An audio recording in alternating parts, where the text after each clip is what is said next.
वेणिमुसे केविली भणियं नमः समेशारस्या श्वानिभूत्वा चकासति शिष्यभावाय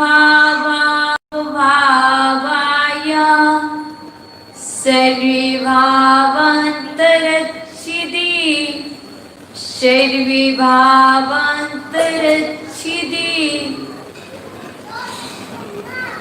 संयमी भाविचैकाना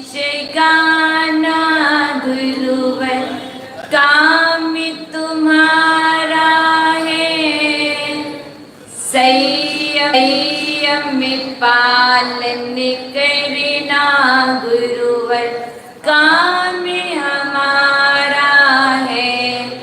अभी तो प्रतिपल प्रतिपग मेरा संयम पथ पर हो मेरा अंतिम मरण समाधि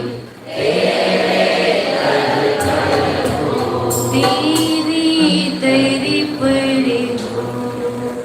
बोलिए अनंत सिद्धि परमेश्वरी भगवान के बोले देवादि विकजड़ प्रथम तीर्थंकरिया दिनाथ भगवान के बोले देवादि विकजड़ से 24 तीर्थंकर भगवान के प्रातः स्मरण सारस्वत कवि नय चक्रवर्ती मम गुरुवर आचार्य वन शिक्षक विभव सागर जी महाराज की परम पूज्य ने आचार्य वन कुंत कुंद स्वामी के परम पूज्य ने आचार्य पूज्यपाद देव के 10 लक्षण महापर्व के उत्तम मार्दव धर्म के आप सबकी हम श्री माता जी की जयकारा गुरुदेव का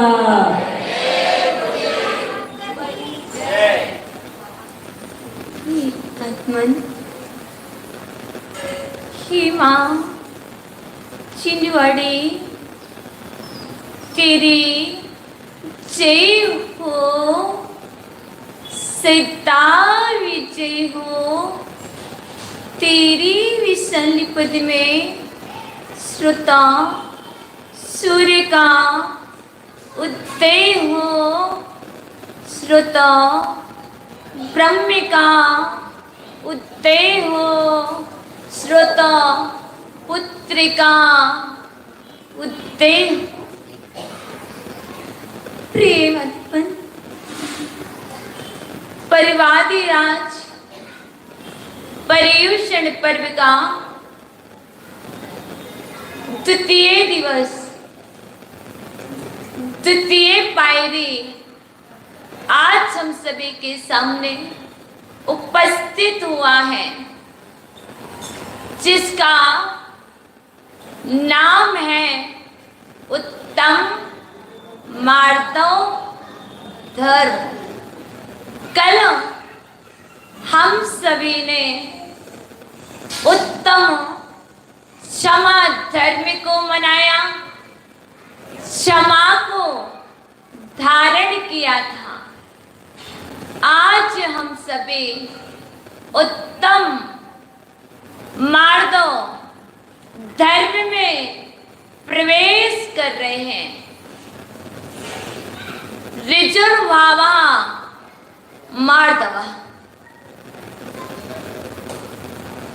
मार्दव क्या है? ऋजुता का होना मार्दव धर्म है। ऋजुता का हो सरलता का हो कोमलता का हो मुलायमता का हो ये सभी पर्यायवाची नाम है। जिसके जीवन में सरलता होती है कोमलता होती है उसके जीवन में मार्दव धर्म होता है। जो अकड़ कर रहता है बांस की तरह झुकना नहीं जानता उसके जीवन में मार्दव धर्म नहीं होता। जो मृत्यु के बाद जो शव होता है वैसा अकड़ा और जकड़ा हुआ होता है, उसके जीवन में भी मार्ग धर्म में प्रवेश नहीं कर पाते।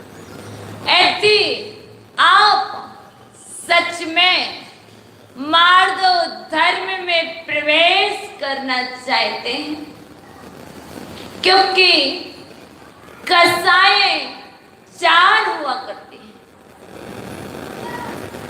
कसाएं 4 होती हैं। कौन कौन सी? क्रोध, मान, माया और लोभ। ये 4 कसाएं होती हैं। पर ये चारों कसाएं तो वे गर्वित हो जाती हैं।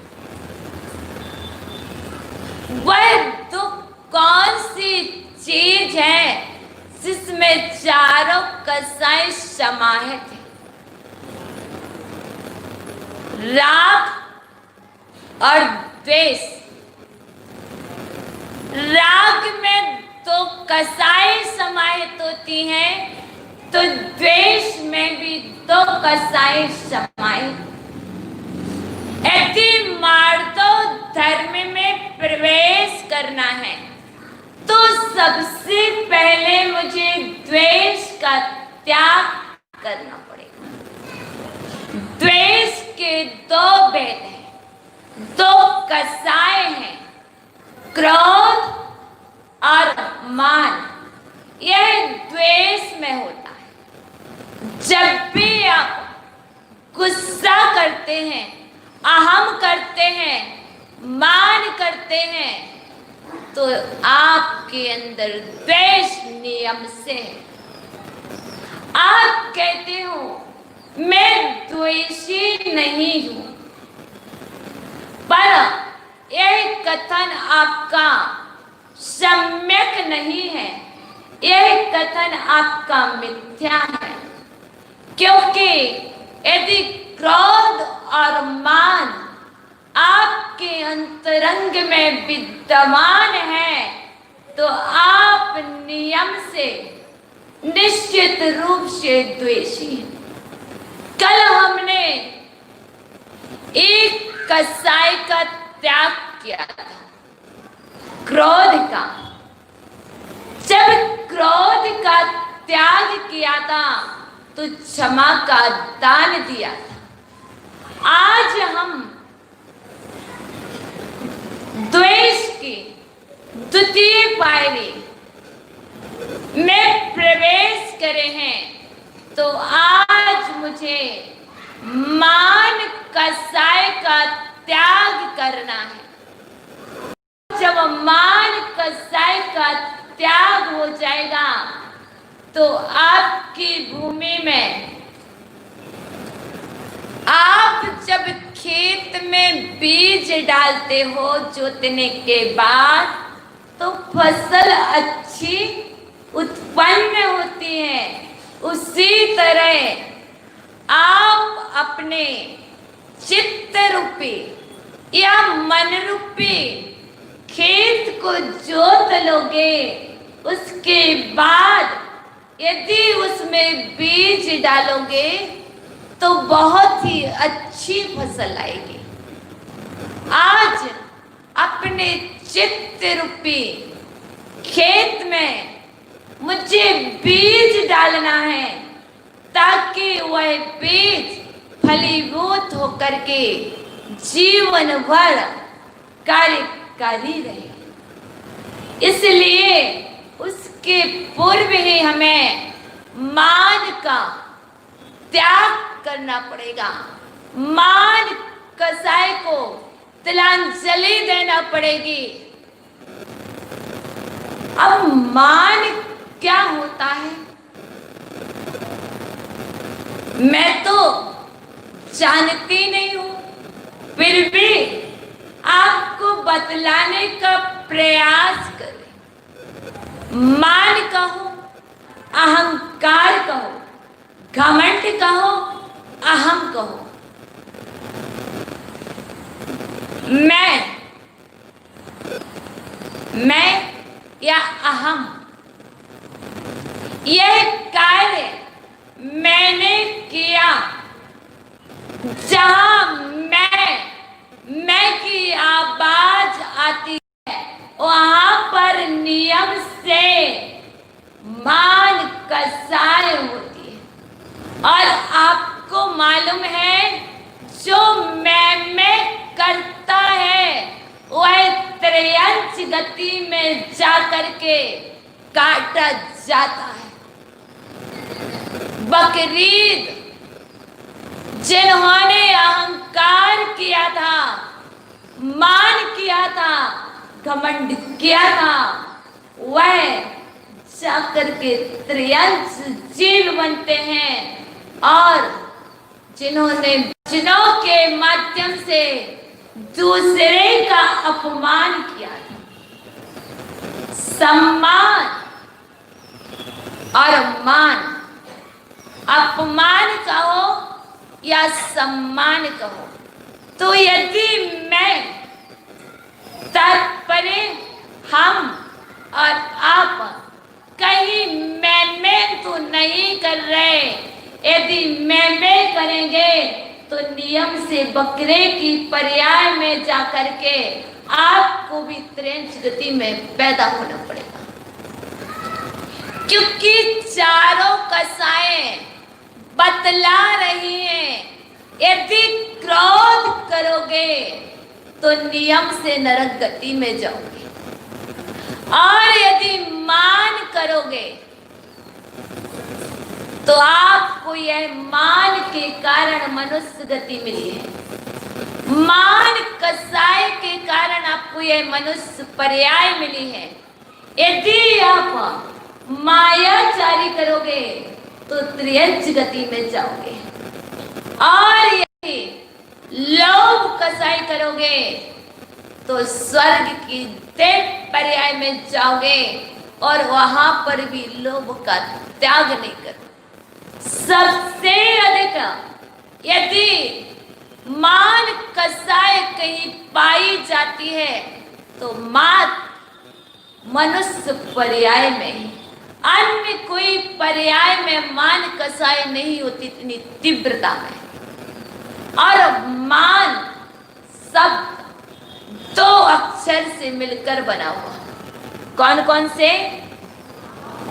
मां दीर्घ है, बड़ा मां, वह हमें दिखला रहा है मार्ग, और ना ह्रस्व है जो बतला रहा है नरक का। मान शब्द स्वयं कह रहा है मैं मार्गदर्शक हूं, पथदर्शक हूं। आप या तो मान का त्याग कर देना।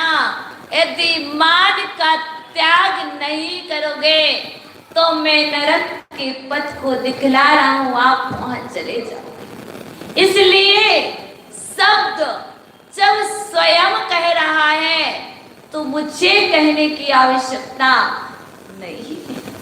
यदि नरक नहीं जाना चाहते हो, नरक का मार्ग नहीं पकड़ना चाहते हो, तो मान कसाई का त्याग करो और मार्दव धर्म में प्रवेश करो। यदि मार्दव धर्म में प्रवेश हो जाएगा तो मोक्ष मार्ग का रास्ता मिल जाएगा। क्योंकि हमने तो मात्र तत्वार्थ सूत्र में पढ़ा है वंदे तद्गुण लब्धये। मैं उनके गुणों की वंदना करता हूं। किनके? जिनको मुझे प्राप्त करना है। यदि आपको वंदे तद्गुण लब्धये, यदि आप जैसे गुणों की प्राप्ति करना है तो इन सभी की वंदना करना। और यदि आपको मोक्ष का मार्ग चाहिए, मोक्ष का पथ चाहिए, तो उनकी वंदना कर, पूजन कर रहे हो। पूजन करके गुणों की प्राप्ति के लिए पूजन की जा रही है, पर वह पूजन भी तभी सफल है जब मान का त्याग कर दो। कहीं ऐसा तो नहीं आज मैंने पूजन की है, आपने की क्या? मैं बहुत धर्मात्मा हूं, मैं ज्ञानी हूं, विवेकवान हूं। अब क्या हो? अब तो पूजा भी नहीं करते। अपना मान अभिमान आपने पूजा की, आप कहीं घमंड तो नहीं कर रहे, अहंकार तो नहीं कर रहे। मैं उपवास कर रहा हूं, क्या आपने एक आसन किया? आप कर सकते? यदि आपके अंदर में, आपके अंतरंग में यदि ये कसाएं पल रही हैं, तो सच में ना तो आपने पूजन की है, ना अभिषेक किया है। सब कुछ करने के बाद भी वह व्यर्थ ही है। इसलिए उनसे महत्वपूर्ण तो वह लोग हैं जो कुछ भी नहीं कर रहे, पर कम से कम अभिमान घमंड तो नहीं कर रहे। मनुष्य व्यक्ति 4 प्रकार के होते हैं। आप किस प्रकार के व्यक्ति हो? मनुष्य या व्यक्ति कहें, सभी 4 तरह के होते हैं। आप बतलाना आप कैसे हो। मैं आपको सिर्फ नाम बतलाऊंगी, आप बतलाना आप कैसे हो। सुपारी देखी, सुपारी देखी कैसी होती है? सुपारी कैसी होती? कठोर होती। बाहर से होती कि अंदर से? दोनों जगह से। कुछ व्यक्ति, कुछ जीव सुपारी की तरह होते हैं, जो बाहर से भी कठोर होते हैं और अंदर से भी कठोर होते हैं। यदि सुपारी को पानी में भी भिगोया जाए तब भी वह सॉफ्ट होती क्या? और यदि अब दांत से भी चबा लो तब भी वह पेट के अंदर जाकर के स्टोन का रूप ले ले। छोटी करने के बाद तो कहीं आप ऐसे मनुष्य तो नहीं हो कि आपके ऊपर कितना भी धर्मामृत रूपी अमृत की वर्षा की जाए, गंधोदक छिड़का जाए, बहुत कोमल वचन भी सुनाए जाएं, तो कहीं आप पर असर हो रहा कि नहीं? आप ही समझना। आप कौन से? सबसे पहले जो व्यक्ति होते हैं वह कैसे होते हैं? सुपारी की तरह। और जो दूसरे प्रकार के मनुष्य होते हैं, जीव होते हैं, आपने बेर देखा? बेर देखा? बनारसी बेर देखा हो? कौन कौन से ना जाने, मुझे याद नहीं मराठी में क्या कहते उसको। जो बेर होता है वह कैसा होता है? हरा होता है, लाल होता है, येलो होता है, मुझे नहीं पता। हरा भी होता है, लाल भी होता है, पीला भी होता है, बराबर। पर वह कैसा होता है? बाहर से तो सॉफ्ट होता है, मुलायम होता है, लेकिन उसके अंदर में जो बीज होता है वह कैसा होता है? कठोर होता है। तो आप बतलाओ, कहीं ऐसा तो नहीं आप बातों से तो ऐसे तो नहीं जान पड़ते, बाहर से मीठी मीठी बातें करते हो, सॉफ्ट सॉफ्ट बात करते हो और अंतरंग से बैर की जैसे कठोर। आप समझना, मुझे तो पता नहीं है कि आप कैसे हो, मैं तो मात्र अपने आप को देख सकती हूं कि मैं कैसी हूं। इसलिए आप सब समझना, मैं नाम बतला रही हूं। और जो तीसरे प्रकार के मनुष्य होते हैं वह कैसे होते हैं? श्रीफल की तरह, नारियल की तरह। अब नारियल कैसा होता है? बाहर से कठोर और अंदर से मुलायम।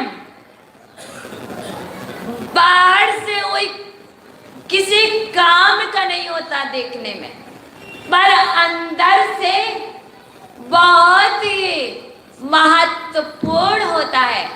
तो हमारे पूज्य गुरुवर कहते हैं, जो मनुष्य, जो व्यक्ति नारियल के समान होते हैं वह तो फिर भी अच्छे हैं। टीचर को,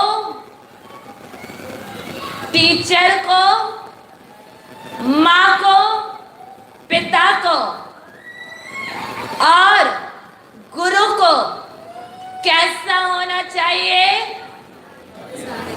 नारियल की तरह होना चाहिए।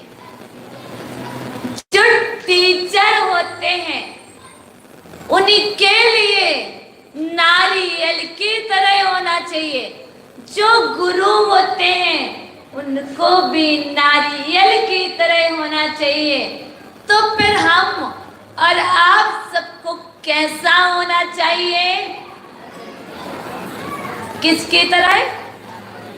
यदि सभी नारियल की तरह बन जाएंगे तो क्या आप टीचर की बात सुनोगे? आपने ही तो कहा है कि नारियल की तरह होना चाहिए, माता पिता को नारियल की तरह होना चाहिए। यदि सभी माता पिता बन जाएं, सभी गुरु बन जाएं और सभी टीचर बन जाएं तो फिर किसको समझाएं? अब बताओ कैसा होना चाहिए? अब कौन से मनुष्य रह गए, कौन से व्यक्ति रह गए वो चतुर्थ प्रकार के? किसमिस की तरह, दाख की तरह, दाख की तरह।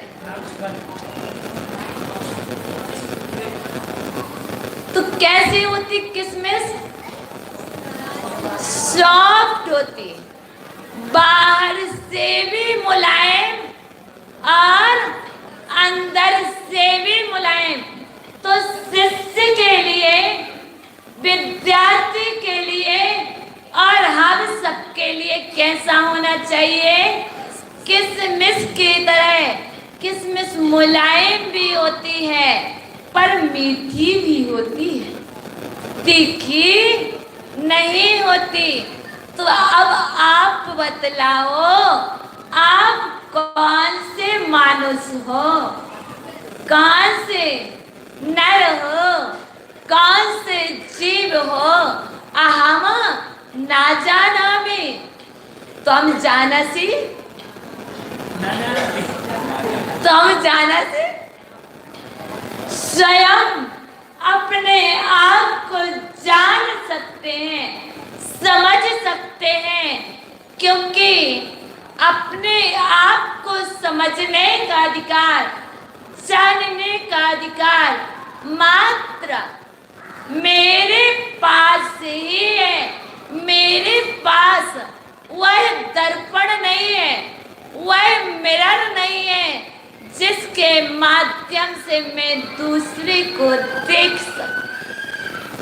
इसलिए आज समझ लेना आप किस प्रकार के मनुष्य हो। आपका जीवन किसकी तरह है? सुपारी की तरह है, पेड़ की तरह है, श्रीफल की तरह है कि किशमिश की तरह? यदि सच में किशमिश की तरह है तो आप सच में आप महान पुरुष होंगे, क्योंकि यदि गुरु नारियल की तरह नहीं होंगे पर प्रति समय वह नारियल की तरह नहीं होते।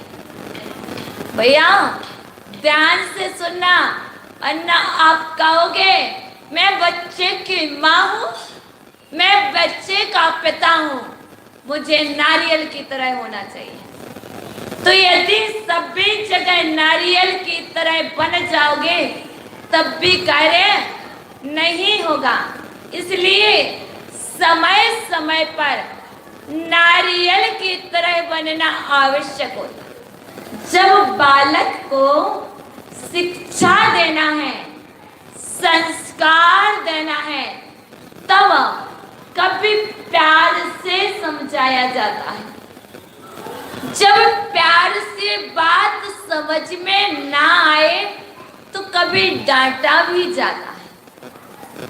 तो जब डांटा जा रहा है उस समय में मात्र आप बाहर से कठोर दिख रहे हो, और जैसे ही उसके बाद आप अपने आप को देखना तो आपको कष्ट भी होता हो। सत्य है ना? क्योंकि डांट तो दिया जाता है पर उसके बाद पश्चाताप होता है। गुरुजन शिष्यों को कह तो देते हैं पर जब जब वह आत्मध्यान करते हैं, सामायिक करते हैं, चिंतन मनन करते हैं, तब उनके लिए बहुत बड़ी पीड़ा हुआ करती है, उन्हें भी कष्ट हुआ करता है। मात्र उनके दायित्व, उनके कर्तव्य कुछ होते हैं जिनके माध्यम से उन्हें डांटना पड़ता है, पर डांट सभी को नहीं लगती। जो सौभाग्यशाली होते हैं उन्हें ही डांट लगती है। जिस शीशी में कुछ रखा होता है उसी में ही कैप लगाते हैं। खाली शीशी में कैप नहीं लगाते, खाली शीशी को ढक्कन नहीं लगाते। जिसमें अनमोल वस्तु होती है, अमूल्य वस्तु होती है, उसी को डांट लगती है। और जब नहीं लग रही तो यह मत समझना कि शीशी खाली ही है। हो सकता नहीं लग रही तो भी समझना डांट कोई अच्छी बात नहीं होती। डांट तो त्रियंचों को लगाई जाती है, मनुष्यों को नहीं। हम लोग जब गुरुवर से कहते थे आचार्य भगवान आप तो डांटते ही नहीं। पहले तो आप बहुत कुछ कहते थे, डांटते थे, पर आप डांटते ही नहीं। तो कहते कब तक डांटूं? मुझे त्रियंच थोड़ी ना बनाना है। यदि त्रियंच बनाना हो तो डांटते रहो, बच्चों को सताते रहो। एक दिन सताते सताते वह इतने बेशरम बन जाएंगे कि कोई आप कितना भी डांटना सुनना स्वीकार नहीं करेंगे। इसलिए डांट भी उतनी लगाना, पनिशमेंट भी उतना ही देना जितने से उसका भला हो जाए। इसलिए आज कौन सी कसाई का त्याग? मान कसाई का त्याग और मार्दव धर्म में प्रवेश करना। तो कैसे करें हम मार्दव धर्म में प्रवेश? तो आचार्य भगवान पूज्य पाद देव सर्वार्थ सिद्धि में लिख रहे हैं पूज्येषु आदरः विनय। पूज्य पुरुषों का आदर करना, विनय करना, सम्मान करना, इससे मार्दव धर्म में प्रवेश होता है। जहां पर विनय नहीं होती है वहां पर गुण भी वास नहीं करते।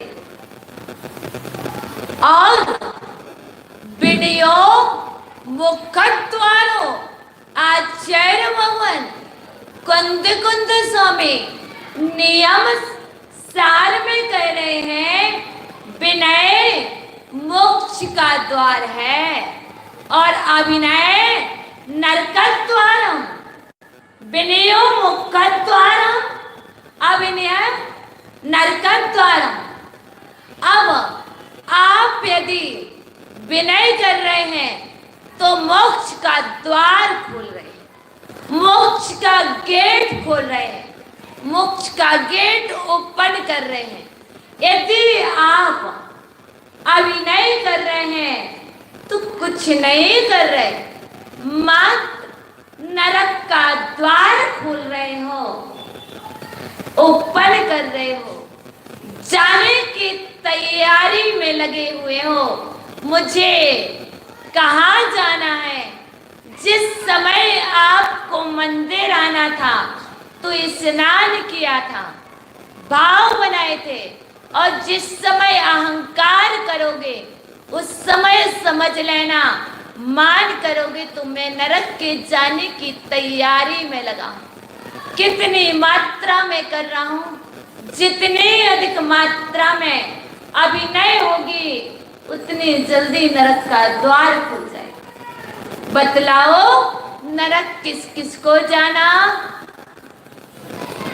नरक किस किस को जाना? कोई नहीं चाहता, जानना भी नहीं चाहते क्या? नरक को जानना तो पड़ेगा, क्या नरक होता है। यदि जानोगे नहीं तो फिर कैसे कहोगे नरक जाना नहीं? यदि जाना नहीं है तो नरक के स्वरूप को जानना अनिवार्य है। किन किन कारणों से नरक जाया जाता है, उन कारणों को यदि जानोगे तो उन कारणों का त्याग कर दोगे, अभिनय का त्याग कर दोगे, विनय को धारण कर लोगे तो आप नरक नहीं जाओगे। और यदि घमंड का त्याग कर दोगे और विनय को स्वीकार कर लोगे तब भी नरक नहीं जाओगे। शुल्लभ गणेश प्रसाद वर्णी जी एक बहुत अच्छी बात करते थे, पर मैं उनके शब्दों में बोलने का प्रयास करूंगी क्योंकि वह शुद्ध प्योर बुंदेलखंडी बोला करते थे, जो मुझे ठीक से नहीं आती है। फिर भी मैं प्रयास करूंगी मेरी जीवन गाथा शुल्लभ गणेश प्रसाद वर्णी जी की परिचय उसमें पढ़ा था और पूज्य गुरुवर के मुखारविंद से भी सुना था। जोड़ने को तो तीनों लोग रखे पर छोड़ नहीं पाओ। यदि छोड़ना चाहो तो मात्र 3 चीजें छोड़ दो, राग, देश, मोह और चुटकी में मोह छोड़। अब उन्होंने क्या कहा मैं आपको हिंदी में बतलाऊंगी। वर्णी जी कहते थे छोड़ने के लिए, जोड़ने के लिए तो बहुत सारी सामग्री है, तीन लोक में कहीं भी चले जाओ, आप बहुत कुछ जोड़ सकते हो, बहुत कुछ पा सकते हो। मात्र यदि त्याग करना है, किसी वस्तु को छोड़ना है, तो मात्र 3 चीजों का त्याग कर दीजिए। मैं आपसे ज्यादा त्याग की बात नहीं करूंगी। राग का त्याग, द्वेष का त्याग और मोह का त्याग, इन 3 का त्याग करोगे तो कितने समय में मोक्ष होगा? जितना समय आपको ये चुटकी बजाने में लगता है, इतने समय में मोक्ष हो जाएगा। और जब तक मोह का त्याग नहीं होगा, तब तक मोक्ष भी नहीं होगा। इसलिए हम कहते हैं, मैं मंदिर जाता हूं पर मुझे सम्मान नहीं मिलता। मैं घर में रहता हूं, परिवार के सदस्य मेरा सम्मान नहीं करते, मेरी विनय नहीं करते। भैया, वह सम्मान नहीं करते तो क्या आपका अपमान करते हैं? आखिर ये सम्मान और अपमान है क्या? मुझे तो आज तक नहीं पता। मैंने इन सम्मान के लिए और अपमान के लिए अपना माना क्यों? यह सबसे पहली मेरी ही गलती है कि मैंने सम्मान को अपना माना। मैंने सोचा क्यों कि मैं मंदिर जाऊंगा, कोई मेरे मस्तिष्क पर तिलक लगाएगा। मैंने सोचा क्यों कि मंदिर जाऊंगा, कोई मेरे गले में माला पहनाएगा। मैं मंदिर जाऊंगा, कोई मुझे बैठने के लिए कहेगा। मैं मंदिर जाऊंगा, मुझे कोई अष्टद्रव्य की थाली देगा। दुख देने वाला दूसरा नहीं है, मेरा अज्ञान जो मेरे अंतरंग में अहम पला हुआ है, वह मुझे दुख दे रहा है, जिस कारण से आप दुखी हो। मैं ट्रस्टी हूं, मैं अध्यक्ष हूं, मैं मां हूं, मैं पिता हूं, मैं गुरु हूं, मैं बड़ा हूं। आखिर बड़ा वो तब क्या है? बड़ा क्या होता है? बड़ा कुछ भी नहीं होता। जो बड़ा होता है उसे कढ़ाई में भी तलना पड़ता है। समझ के चलना भैया।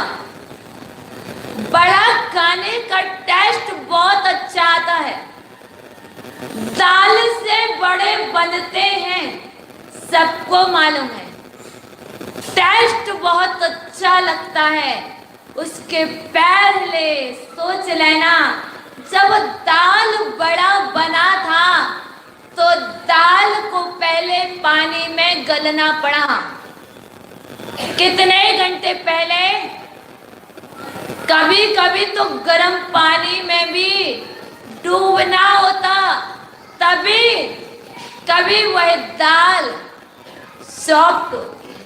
फिर उसके बाद पत्थर से या मिक्सी के माध्यम से पिसना भी पड़ता है। क्या बड़े बड़े की बात कर रखी है। पिसने के बाद पिटना भी पड़ता है। उसके बाद कई बड़ा कच्चा तैयार होता है। फिर उसके बाद गैस चूल्हे पर गरम गरम, जैसा कष्ट नरकों में होता है, वैसा ही गरम गरम घी में, तेल में के ऊपर उबलते हुए घी में तलना पड़ता है, उसके बाद कहीं इस मुख को टेस्ट आता है जब आप मुख में रहो। इसलिए यदि आप चाहते हो कि मुझे सम्मान मिले, तो आपने बड़े के लिए सम्मान कब दिया था? भाई माताओं, आपने बड़ा बनाने के लिए कितना सम्मान किया था? जब वह गर्म पानी में भीगी थी तब आपने कहा था क्या मैं तुझे नहीं गलाऊं, कष्ट हो रहा होगा तुझे? नहीं कहा।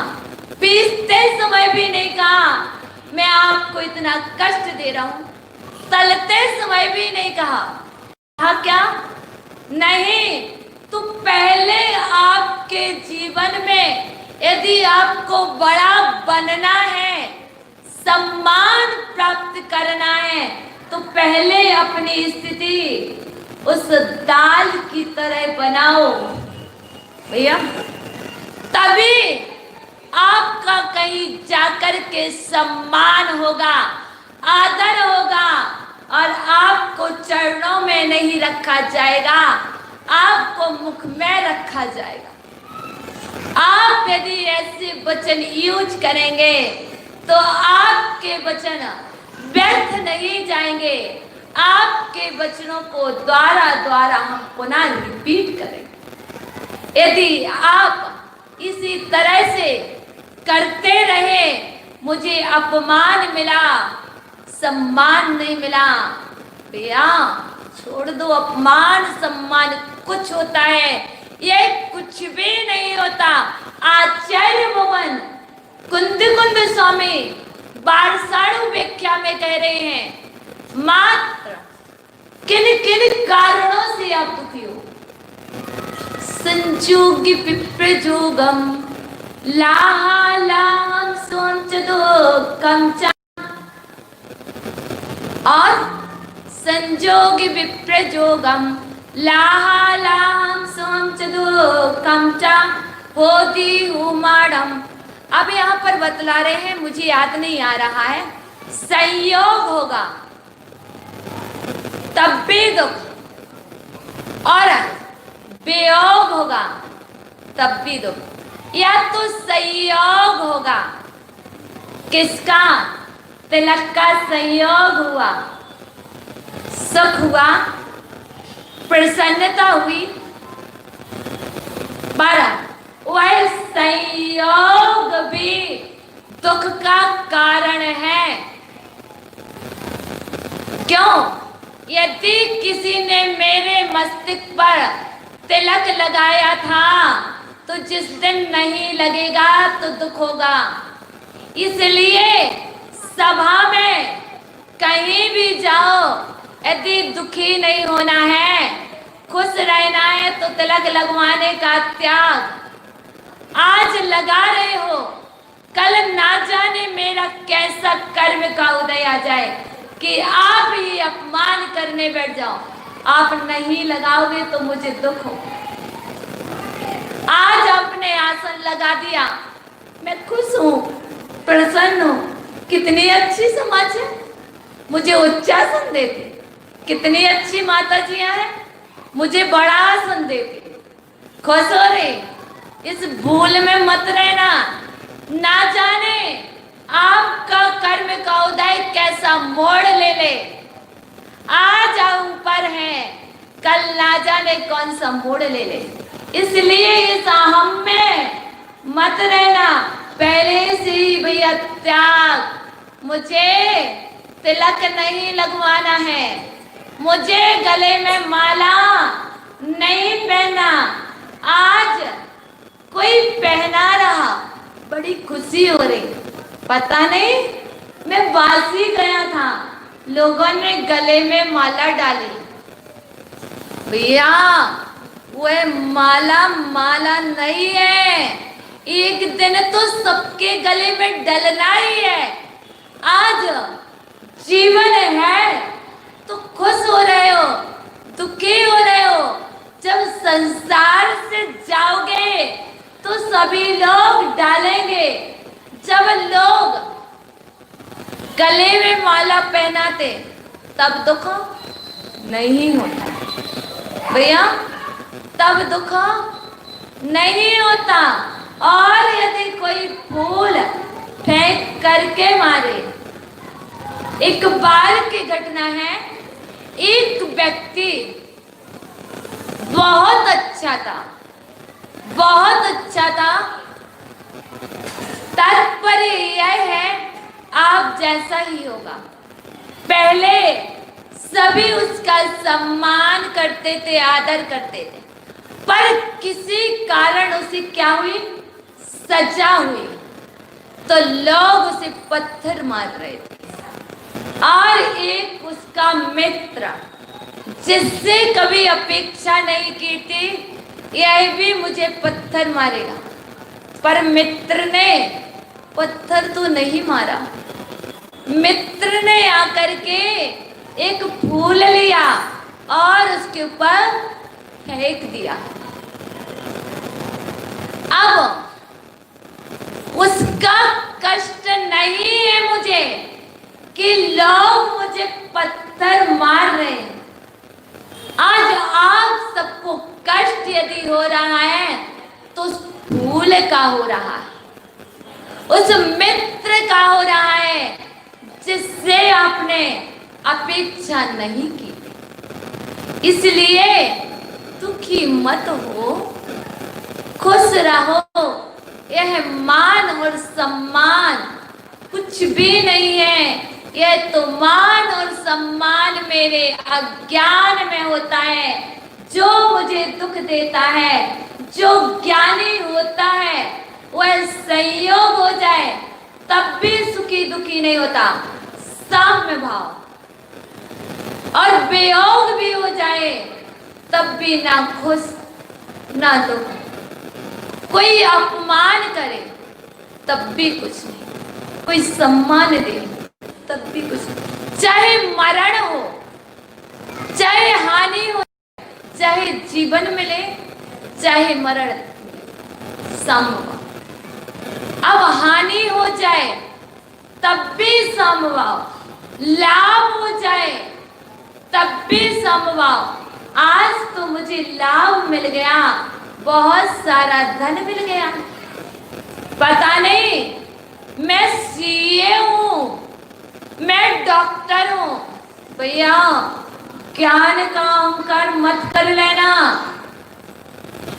मैं इंजीनियर हूं, मैं प्रोफेसर हूं, यह सब अहम कहता है। मैं कुछ भी नहीं हूं, क्योंकि अज्ञानी पहले गुण स्थान से लेकर के 12वें गुण स्थान तक, तात्पर्य मिथ्यात्व गुण स्थान से लेकर के क्षीण मोह गुण स्थान 12वें गुण स्थान तक अज्ञानी संज्ञा है, ज्ञानी नहीं होते हैं। तो हम और आप सभी अज्ञानी हैं। आपको कितना ज्ञान है? यदि पूरे द्वादशांग का ज्ञान भी हो जाए तब भी वह जल की एक बूंद से भी बहुत कम है। इसलिए यदि आप चाहते हैं मैं मार्दव धर्म में प्रवेश करूं, तो कभी कभी आपके सामने सभी क्वालिटी के लोग बैठा करते हैं। मुझे संस्कृत का ज्ञान है, तात्पर्य मुझे नहीं है। यदि कोई कह रहा मुझे इंग्लिश आती है, मुझे हिंदी आती है, संस्कृत आती है, प्राकृत आती है, अपभ्रंश आती है, उर्दू आती है, इत्यादि सभी लैंग्वेज आती हैं, उसके बाद आप एमए के स्टूडेंट थे, आप एमबीबीएस थे, क्या आपके सामने यदि प्राइमरी क्लास का स्टूडेंट होगा तो आप किस लेवल में बात कर रहे हैं? यदि आप उच्च क्लास के स्टूडेंट हैं और सामने प्राइमरी क्लास का स्टूडेंट बैठा है, तो आपको उसी की लेवल में बात करना पड़ेगी। यदि आप उच्च लेवल में बात करेंगे तो यह आपकी विद्वत्ता नहीं कहलाएगी। वह बैठेगा भी और पता नहीं कब यहाँ से उठ करके चला जाएगा। यदि मैं भी आपसे कर्णानियोग, द्रव्यानियोग, चरणानियोग, प्रतिमा नियोग की बात ना करूं तो पता नहीं आप कब यहाँ से उठ के चले जाओगे। इसलिए जो भी बात करना है, किसी को कुछ समझाना है, तो पहले यह तो देख लो व्यक्ति की कैटेगरी किस लेवल की है, व्यक्ति की बुद्धि कितनी है, कौन बैठा किससे बात कर रहे। विद्वान बैठे तो विद्वान के लेवल की बात, बच्चे बैठे तो कल कोई पूछ रहा था माता जी तो हम माताओं का पक्ष ही नहीं लेते, तो मैं आपको बतला दूं मैं किसी का पक्ष विपक्ष नहीं लेती हूँ, पर यह अवश्य देखती हूँ कि मेरे पास किस क्लास के स्टूडेंट अधिक बैठे। यदि मैं बच्चों के सामने माता की प्रशंसा कर दूं, बच्चों को कुछ ना बोलूं, तो बच्चे कल से आना बंद हो जाएंगे। वह छोटे कोई कह रहा था भैया माता जी आप स्वयं बच्चे हो इसलिए बच्चों का पक्ष लेते। मैंने कहा सब तो है, क्योंकि यदि आपको सम्मान करना है, मार्दव धर्म में प्रवेश करना है, तो बच्चों के सामने बच्चे बन जाइए और बड़ों से बात करना है तो उस तरह का व्यवहार कीजिए, तब कहीं सफलता मिलेगी। इसलिए आप उसको देखकर दुखी मत होइए, आप अपने आप को देख करके सुखी और दुखी हुइए। मैं कहाँ हूँ, मैं कहाँ हूँ उसको देखोगे, दुख तो होगा ही होगा, पर आप अपने को देख लो मैं अभी कहाँ हूँ, मंदिर में हूँ कि घर में हूँ कि अपनी आत्मा में हूँ। ना यहाँ मंदिर देखिए, ना बाजू वाला पड़ोसी देखिए, आप मत अपने को देखिए, निज को देखिए, मेरी आत्मा अभी कहाँ है। आखिर मैं जहाँ आपकी आत्मा वहाँ आप, जहाँ आपका उपयोग वहाँ मैं, जहाँ उपयोग नहीं वहाँ मैं नहीं। क्योंकि प्रवचन में बैठ कर के यदि चौके में उपयोग होगा तो समझ के चलिए प्रवचन में नहीं हो, चौके में हो। पूजन करते समय, प्रवचन सुनते समय यदि ऑफिस का कार्य माइंड में चल रहा है तो मात्र आप द्रव्य से यहाँ बैठे हुए हैं, भाव से आप ऑफिस में। इसलिए बहुत सूक्ष्म होता है जानना अपने आप को। जानिए बात, लास्ट बात कहूंगी आपको। शिव की आचार्य जिन्होंने भगवती आराधना ग्रंथ की रचना की थी, उन्होंने बहुत अच्छी बात लिखी थी।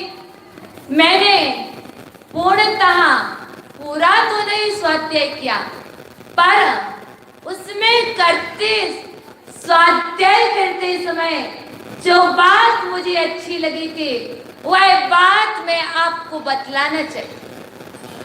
अभी मैंने एक पंक्ति बोली थी, संयम भाव जगाना गुरुवार, काम तुम्हारा है और संयम पालन करना गुरुवारा काम हमारा है। अब तो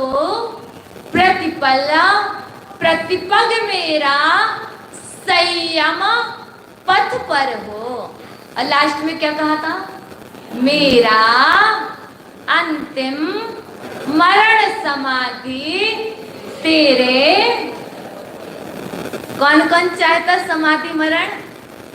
सभी चाहते, पर समाधि मरण होगा कब? तो भगवती आराधना में शिव कोटि आचार्य महाराज ने कहा है, जो बड़ों का आदर करता है, विनय करता है, उसकी समाधि होती है। जो आदर नहीं करता, तात्पर्य ध्यान से सुनना कैसा आदर। यदि हम बड़ों के साइड पैर करके बैठते हैं, बड़ों से उच्च आसन पर बैठते हैं, तो समाधि नहीं होती, असमाधि होती है। बड़ों के बीच में बोलते हैं, घर में भी बड़ों के बीच में बोलते हैं, तब भी आपकी समाधि होने वाली नहीं है। और